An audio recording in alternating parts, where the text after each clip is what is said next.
அண்மை செய்தியை பார்த்து வருகிறோம். அமலாக்கத்துறையினர் சட்டத்தை மதிக்காமல் தங்களது விருப்பத்திற்கு செயல்படக்கூடாது என்று டாஸ்மாக் தரப்பில் வாதம் முன்வைக்கப்பட்டு வருகிறது. இது குறித்தான விவரங்களோடு இணைகிறார் எமது செய்தியாளர் மதியழகன். இந்த வழக்கு குறித்தான விவரங்கள்.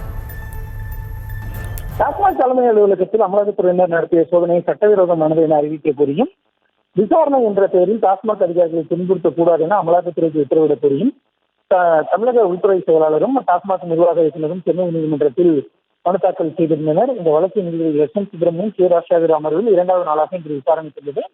அப்பொழுது டாஸ்மாக் தரப்பில் ஆஜரான மூத்த வழக்கறிஞர் விக்ரம் சௌத்ரி டாஸ்மாக் சோதனையின் போது வழக்கறிஞரை சந்திக்க கூட அனுமதிக்கவில்லை எனவும், சோதனையின் போது டாஸ்மாக் பெண் அதிகாரிகளிடம் விசாரணை நடத்த அமலாக்கத்துறையினர் பெண் அதிகாரிகளை அழைத்து வரவில்லை எனவும் தெரிவித்தார்.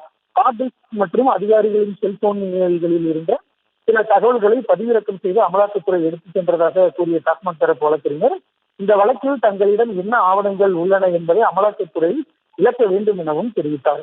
சோதனையின் பொழுது சில அதிகாரிகளை அமலாக்கத்துறை தூண்டிவிடாதது மனித உரிமை மீறல் எனவும் டாஸ்மாக் தரப்பு வழக்கறிஞர் கூறினார். அமலாக்கத்துறையினர் நீதியின் பாதுகாவலர் இல்லை என்றும், ஒரு விசாரணை அமைப்புதான் எனவும், அமலாக்கத்துறையினர் சட்டத்தை மதிக்காமல் தங்களது விருப்பத்திற்கு செயல்பட முடியாது எனவும் குறிப்பிட்டார். சோதனையின் போது ரகசியம் என கூறி எந்த விவரங்களையும் தர மறுத்த அமலாக்கத்துறையினர் சோதனை முடிந்த பின்னர் செய்தி அறிக்கையை வெளியிட்டது ஏன், வெளியிட்டதன் நோக்கம் என்ன எனவும் கேள்வி எழுப்பினார். சோதனையை விசாரணை போல அமலாக்கத்துறை மேற்கொண்டதாகவும் டாஸ்மாக் தரப்பு வழக்கறிஞர் குற்றம் சாட்டினார். டாஸ்மாக் தரப்பு வாதங்கள் முடிவடையாததால் விசாரணையை ஏப்ரல் 15ஆம் தேதிக்கு நீதிபதி ஒத்திவைத்தார்.